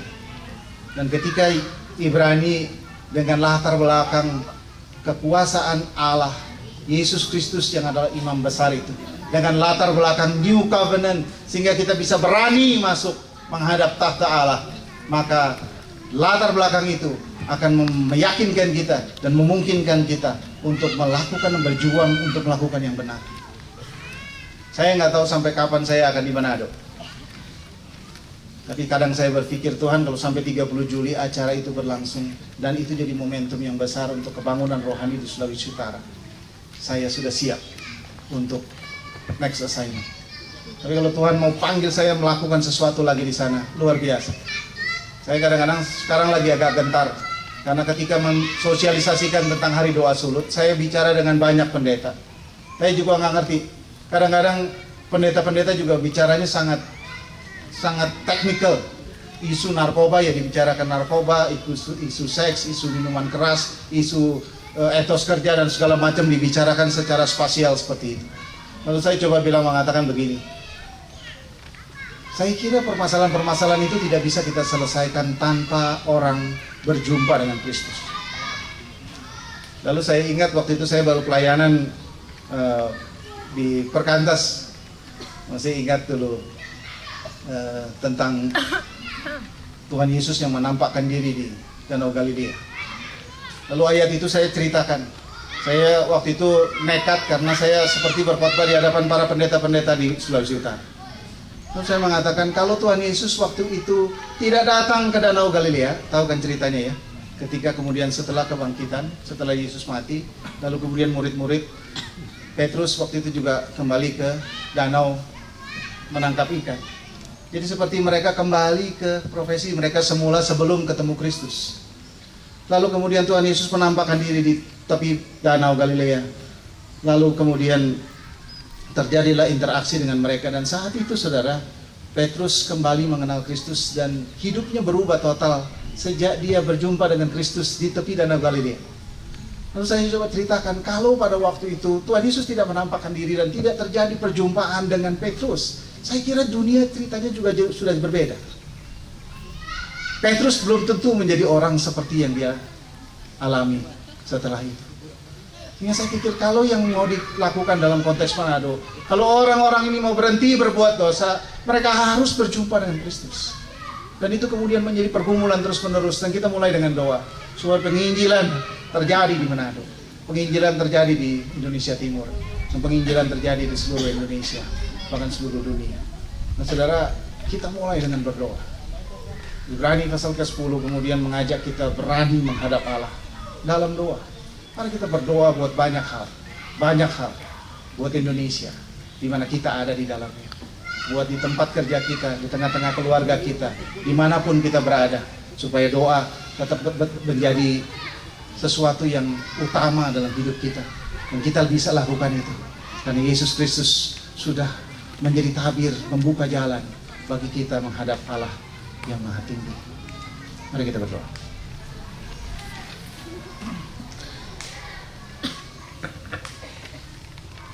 Bapak terima kasih untuk kesempatan kami boleh mendengar dan menikmati firman Tuhan. Apa yang sudah kami dengar, apa yang sudah kami sampaikan, ya Tuhan, Engkaulah yang sempurnakan. Karena Engkau mengasihi kami, Engkaulah yang memberkati kami. Engkaulah yang berbelas kasihan membuat kami mengerti dan menggerakkan hati kami berbuat sesuatu bagi Tuhan. Engkaulah yang sudah membuka tabir itu, Engkau yang sudah memberikan jalan, Engkau yang sudah menjadi imam besar bagi kami, sehingga kami boleh menghadap Allah dengan berani, dengan keyakinan, dengan tulus ikhlas. Biarlah ini boleh menjadi sesuatu yang indah dalam hidup kami terus menerus, ya Allah. Pimpin dan berkatilah kami. Terima kasih Bapa.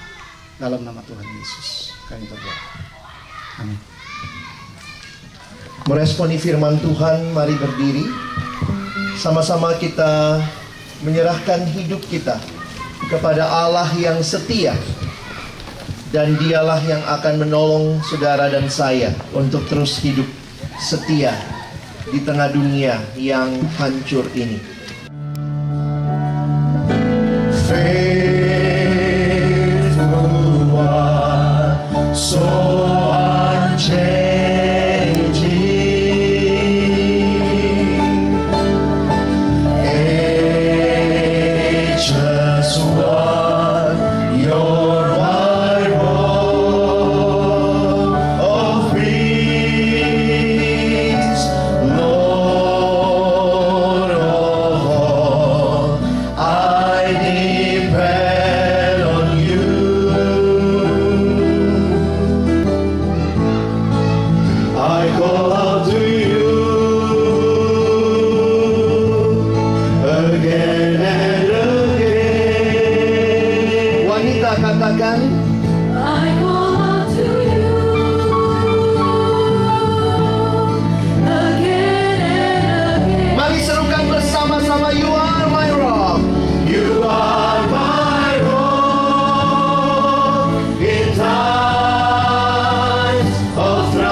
Bapak terima kasih untuk ibadah padang yang boleh kami nikmati di sepanjang pagi.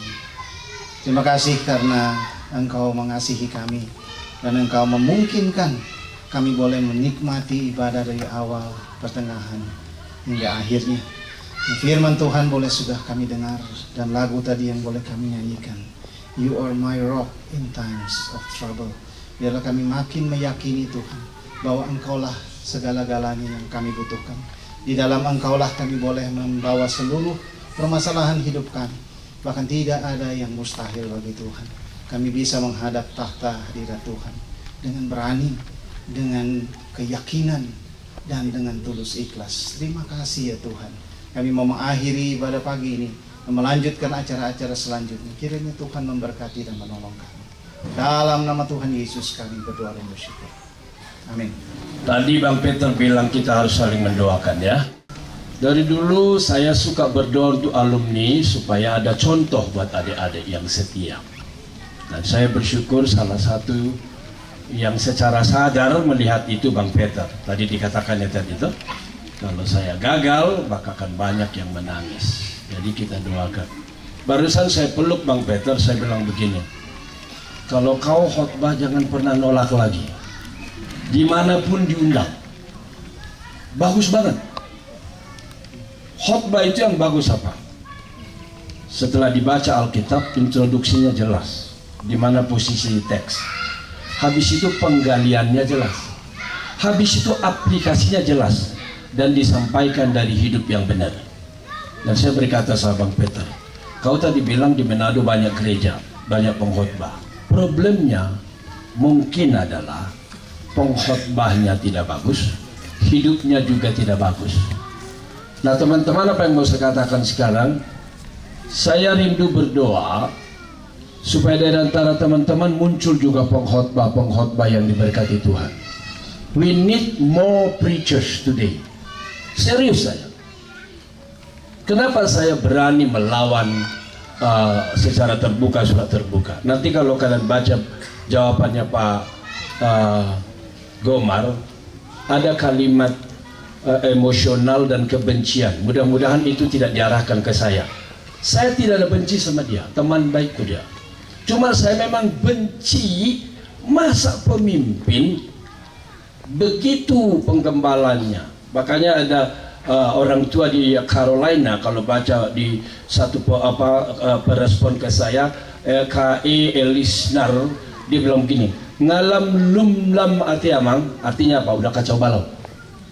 Nah, we need preachers. Boleh nggak teman-teman yang sudah diundang berkhotbah turut berdiri di tempat? Saya mau juga berdoa buat kalian. Mari kita dukung. Mari kita persekutuan doa di depan. Saya mau berdoa. Saya sadar saya salah satu paling tua. Salah satu atau paling tua dari perkantas. Dan saya bilang sama Tuhan, Tuhan saya bersyukur anugerah-Mu melimpah. Biarlah dari perkantas bangkit hamba-hamba Tuhan yang membagikan firman Tuhan dari hidupnya. Ya. Ini lagu ini barusan membuat saya mencucurkan air mata. Betul, you are the rock. Stefan anak saya berkata, saya udah bisa khotbah belum Pak? Saya diundang-undang. Saya bilang saya tingkat 3 sudah keliling di seluruh Jakarta. Tingkat 3 itu. Jadi kenapa rupanya saya bilang, asal firmannya jelas, bagikan hidup. Kita butuh pengkhotbah yang benar. Dunia kita hancur nih. Bayangkan aja LGBT sudah dibolehkan, mau apa lagi? Tapi oke, saya bayangkan apa? Memang orang pilihan sama orang yang bukan pilihan akan menampakkan. Yang dipimpin Roh Kudus sama bukan. Bang Niko malah lagi bergumul untuk full time. Maju Bang. Ya Bang. Kalau Tuhan panggil jangan tolak. Tapi kalau Tuhan tidak panggil full time, jangan. Menjadi direktur di asuransi juga jadi pengkhotbah besar. Salah satu yang saya kagumi di Amerika ada Johnny Stark. Kalau mau lihat fotonya nanti saya simpan itu. Dia adalah salah seorang pemilik properti terkemuka di Amerika, tapi dia pengkhotbah yang dipakai Tuhan luar biasa. Jadi doa saya, semua rekan-rekan saya, alumni di sini, kalian bisa dipakai Tuhan menjadi alat bagi kemuliaan nama Tuhan. 60 tahun umur saya sekarang, memang ini kesaksian saya. Godaan banyak, dia adalah roh, batu yang luar biasa. One so unchanging, faithful one so unchanging,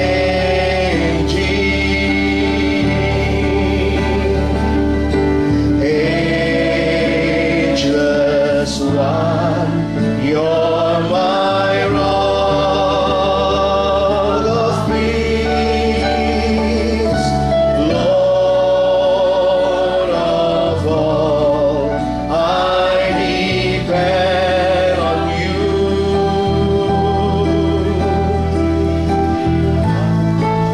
I call out to you again and again. I call out to you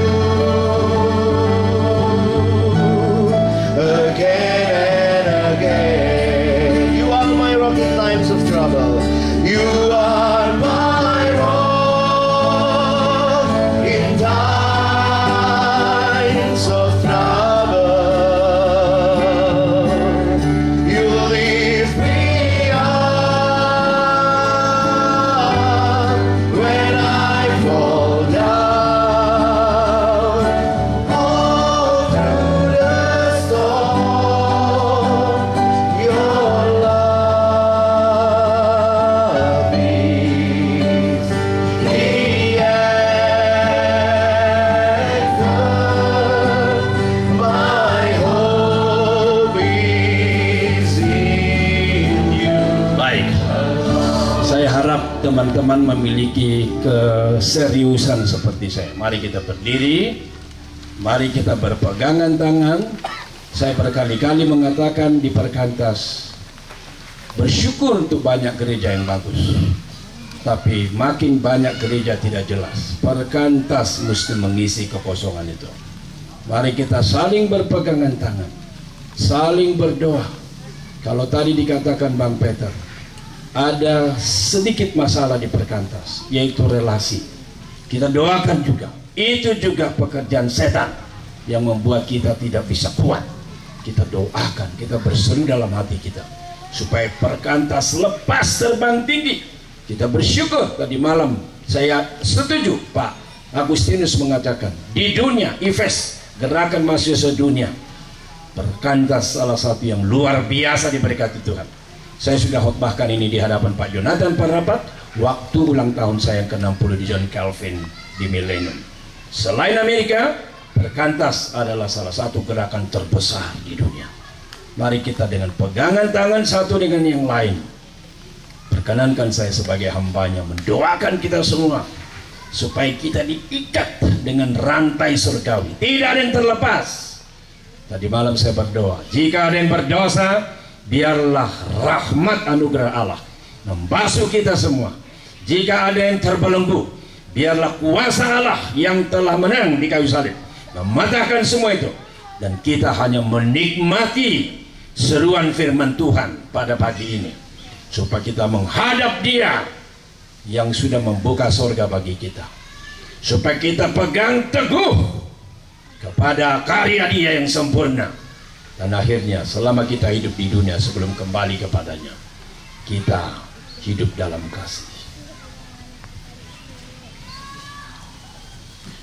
Sebagai hamba-Mu yang Kau panggil di dalam Perkantas ya Bapa, dan sebagai hamba-Mu yang mengalami apa artinya dipelihara oleh batu karang yang teguh, sebagaimana nyanyian kami tadi, You are my rock, You are our rock.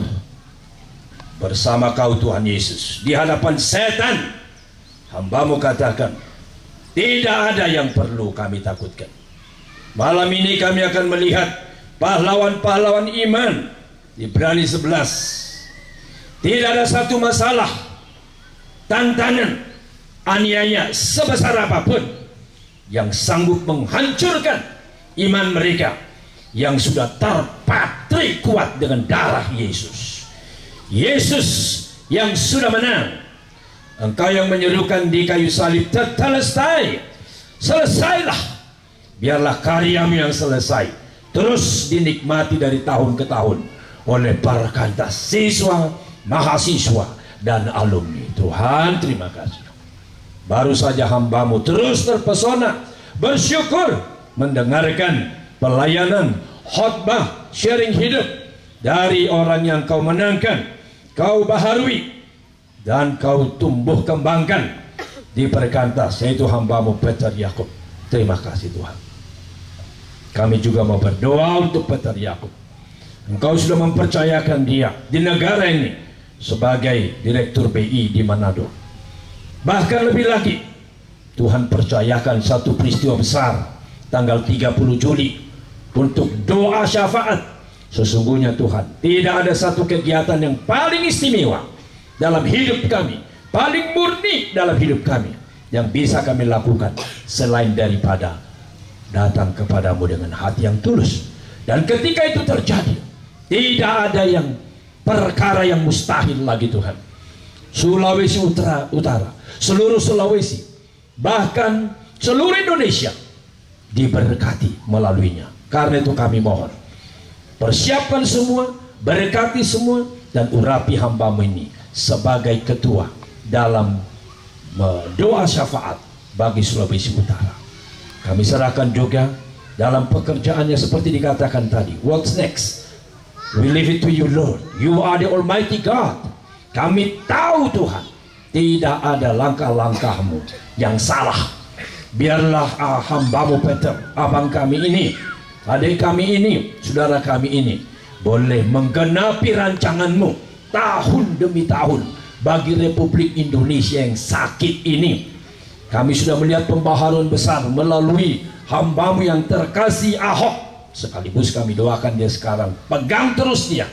Kami doakan supaya di dalam Bank Indonesia Tuhan memberkati orang-orang benar, berhati lurus, membangun republik ini. Salah satunya kami mohon, tanganmu yang perkasa pegang terus hambamu Peter Yakub, supaya Indonesia boleh juga mengalami karya tanganmu melalui dia dan anak-anakmu yang lain.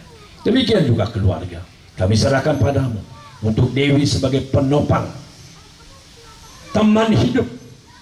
Kuduskan dan berkati senantiasa, supaya rohmu seiring seirama memimpin mereka kepada tujuan yang sama.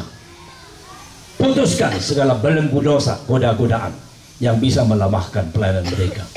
Demikian juga untuk anak-anak Rianda, Yosia, Yohana, kami persembahkan kepadamu.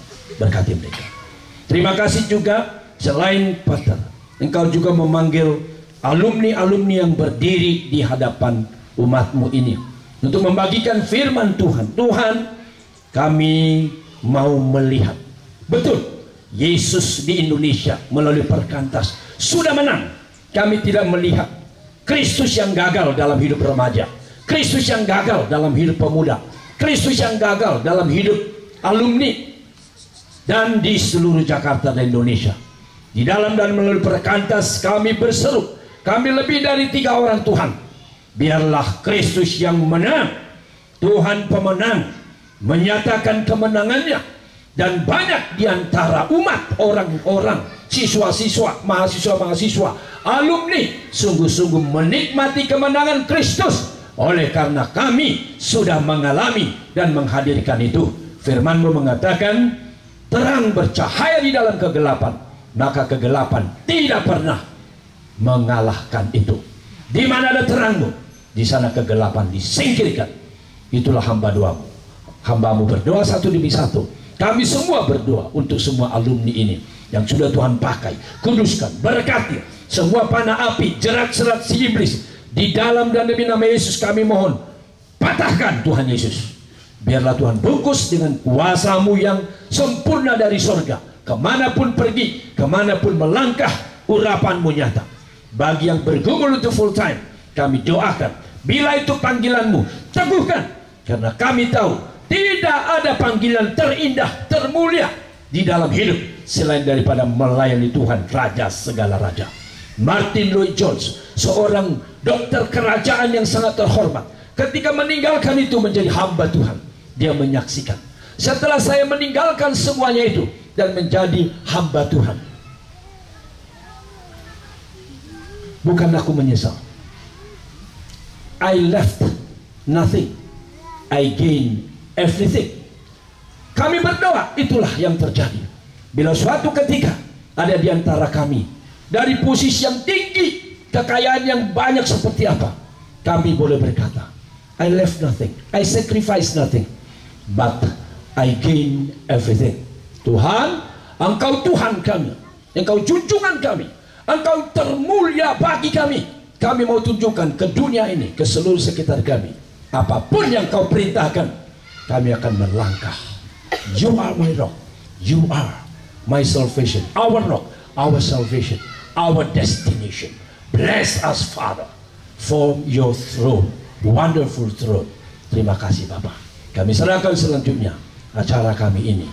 Berkati terus, hadir Engkau terus. Termasuk anak kecil, jagai Tuhan malaikat-malaikatmu bersama mereka. Tidak ada yang tersandung. Bagi hormat dan kemuliaan nama Yesus, junjungan kami yang sudah berdarah-darah bagi kami, membuka surga bagi kami. Kami berdoa, bersyukur. Amin. Puji Tuhan. Ya. Kak Yun hari ini berulang tahun. Dan juga hari ini tepat ulang tahun pernikahan ke-30 untuk Bang Sagala dan Kak Yunika. Mari mohon abang dan kakak maju ke depan.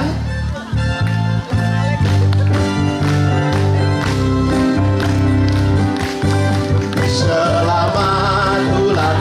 Yang kepanasan pindah ke depan boleh? Mengucapkan padamu selamat hari jadi.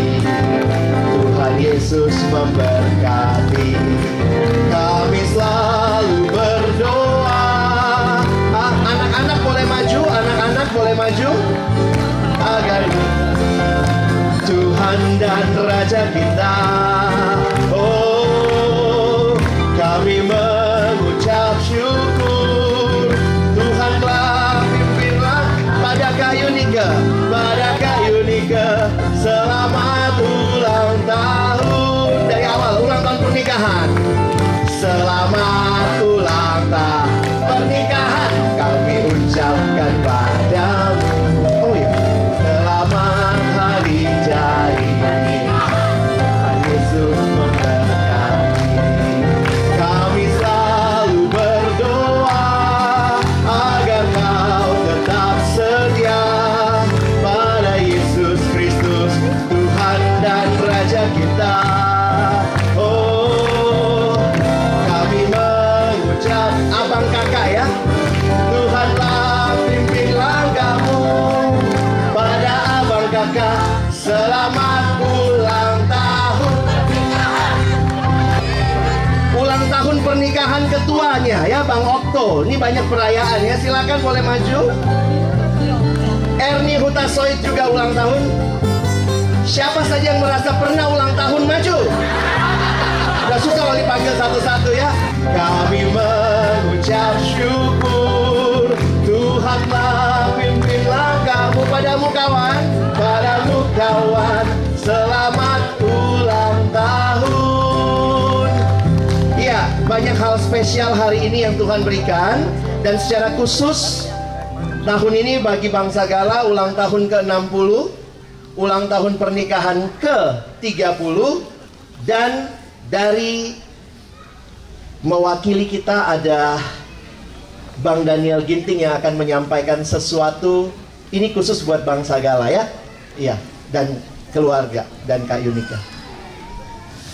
Saya diminta teman-teman ya Bang Kak untuk menyampaikan selamat ulang tahun pernikahan yang ke-30 ya. Sudah menjadi teladan bagi kami semua. Sebagian besar, kalau tidak seluruhnya, mungkin pertama kali mengenal dan belajar tentang firman Tuhan di kampus melalui pelayanan Abang. Gitu, dan kita juga melihat bagaimana kakak terus membimbing kami, membimbing kita, dan mendampingi Abang dalam pelayanan. Dan untuk itu, kami semua yang ada di sini ingin menyampaikan sedikit kado pernikahan perkawinan yang sudah lama kami pikirkan, tapi baru kali ini terwujud, Bang. Ya gitu.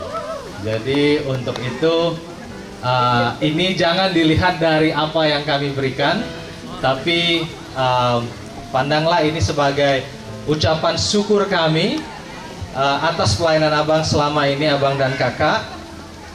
Dan juga kami berharap agar hadiah ini juga memberi semangat yang lebih lagi untuk melayani kami semua yang ada di sini. Kalina ini ketua panitianya nih, Bang. Iya, pada ulang tahun ke-60 ini kami adik-adik Bangsa Gala yang pernah dibina memberikan hadiah khusus. Dan satu firman Tuhan yang menerangi kami adalah dari Galatia 6. Biarlah kita yang menerima firman boleh berbagi dengan mereka yang membagikannya. Nah, sebagai cicipannya, Bapak yang membawa hadiah akan memberikan khusus juga kue ulang tahun.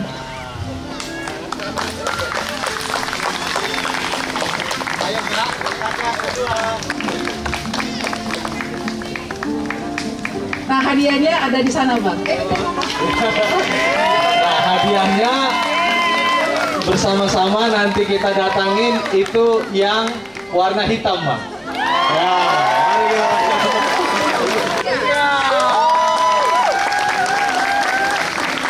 ada yang istimewa lagi, kado mobil RAS 2016 warna hitam. Terima kasih Pak Mardi. Biar Bapak tahu, banyak orang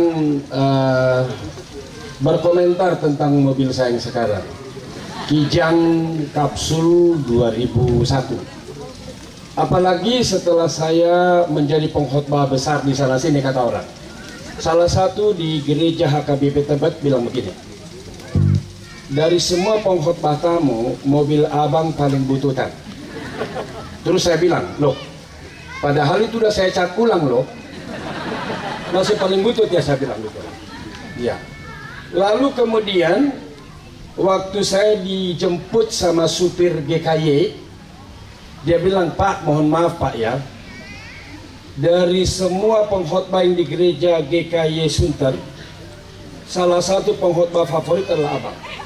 Tapi dari semua pengkhotbah GKY yang saya jemput, kelihatannya rumah abang paling kecil. Itu. Jadi saya berkata sama anak-anak saya begini, mereka ada di sini. Jangan kalian kira saya aliran asketis yang tidak menikmati hidup. Lihat kalau Bang Daniel ajak saya makan, kusikat semua, betul nggak? Ya, kusikat. Ya. Jadi saya penikmat pada dasarnya. Ini kepada semua adik-adik saya, teman-teman, saya berkata, cuma dari dulu saya selalu berkhotbah, ada harga yang harus dibayar dalam pelayanan. Saya sudah menjadi hamba Tuhan di Perkantas. Kuhitung-hitung gajinya dan tabungannya, nggak mungkin saya ganti mobil. Memang si Parlin, anaknya itu saya itu, halo, dia udah bilang gini, tulang sih bisa menyangkal diri dengan mobil bututan begini. Tapi kan si Risti udah makin besar. Ini sebenarnya sangat private saya ngomong ini. Risti putri saya. Lebih baguslah tulang ganti mobilnya. Ini bisa DP-nya, cicil tiap bulan pasti bisa. Saya berkata, enggak sejahtera. Jadi saya akan menikmati mobil kalau Tuhan kasih saya mobil.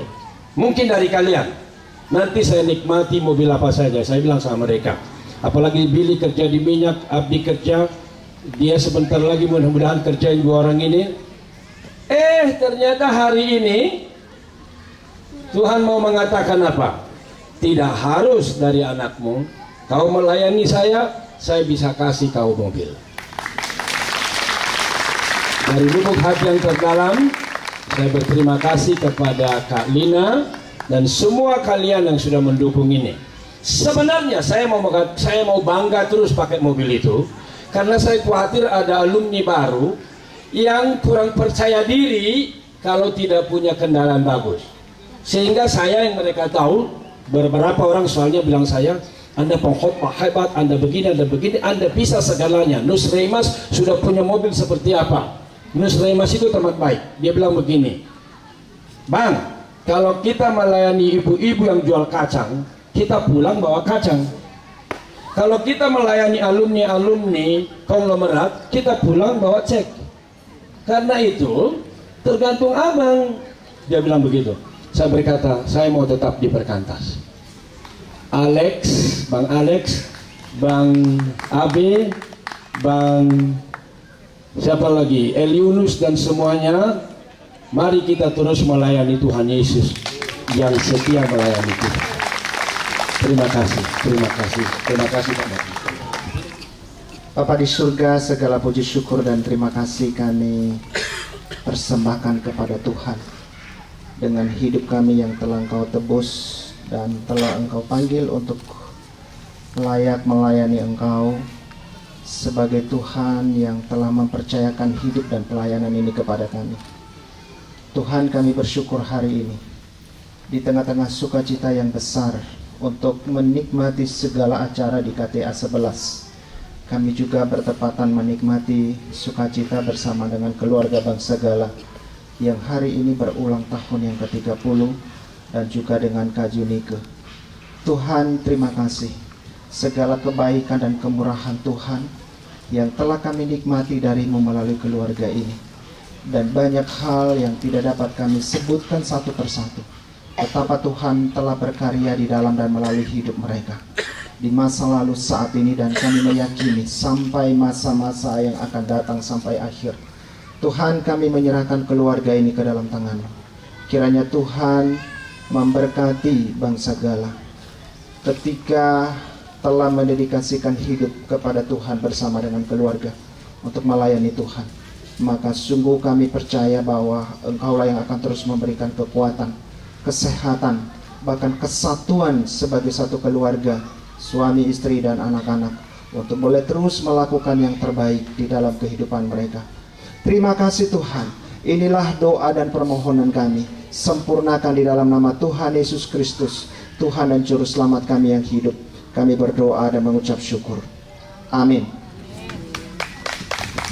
Saya tidak tahu ini pertanyaan saya berkenan atau tidak. Siapa di Perkantas staf senior yang belum punya mobil? Bang Alex.